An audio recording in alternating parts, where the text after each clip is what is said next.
5 seconds. Start. Now I come to the question of railway accidents. The Railway Ministry has been for some time now wanting to wash out what they call external inspection. You will remember that on the floor of the house I had asked more than once question about the government inspectorate, but all sorts of funny arguments were advanced. In the original committee's report, a very strong recommendation was made that the position of these government inspectors should be strengthened in the interest of safety of travel.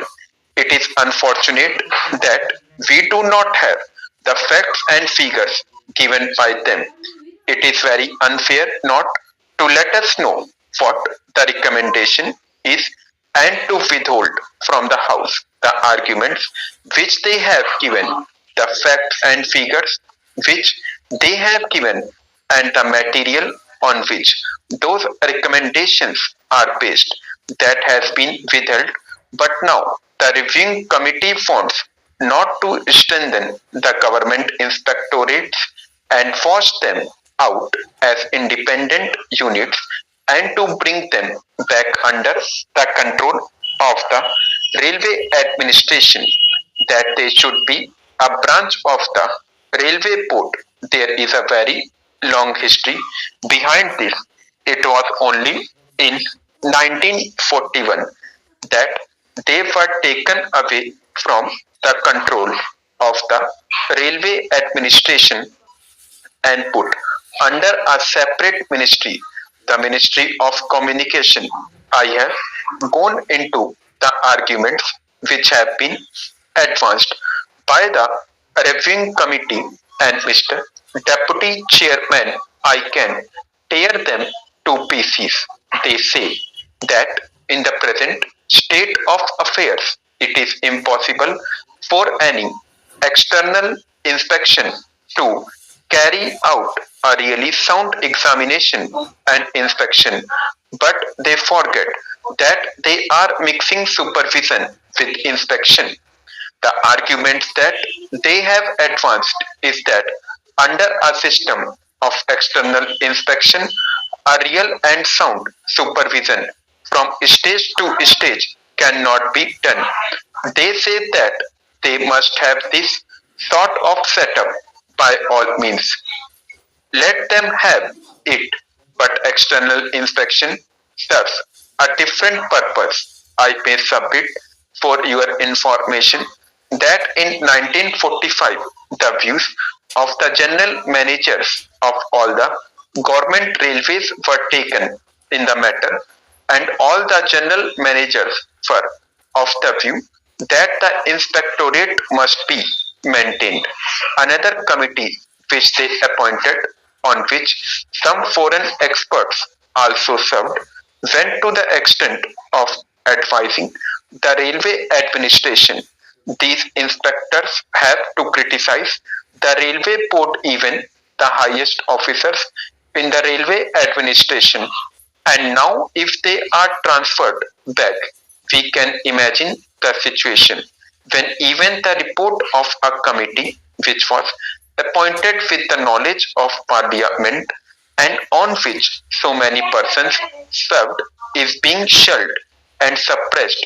Do you think that any independent inspection notes will ever see the light of the day? They say that in case of major accidents, we can have judicial inquiries. Inspection is one thing, and inquiry into a major accident is another.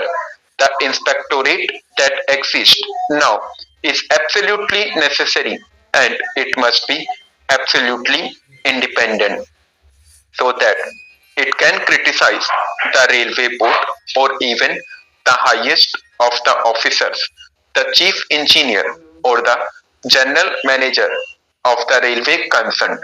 As for judicial inquiries, if they are necessary, by all means have them. I have been an advocate of it I have been associated all my life with the judiciary.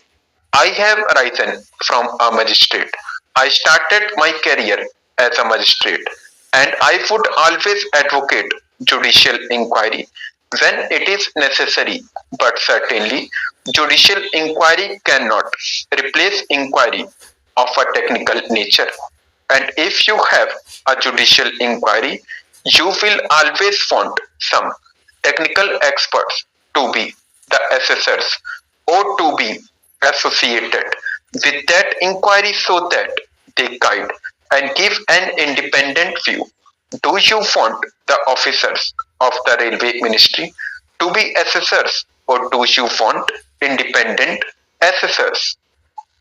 These government inspectors would be absolutely independent assessors in those judicial inquiries.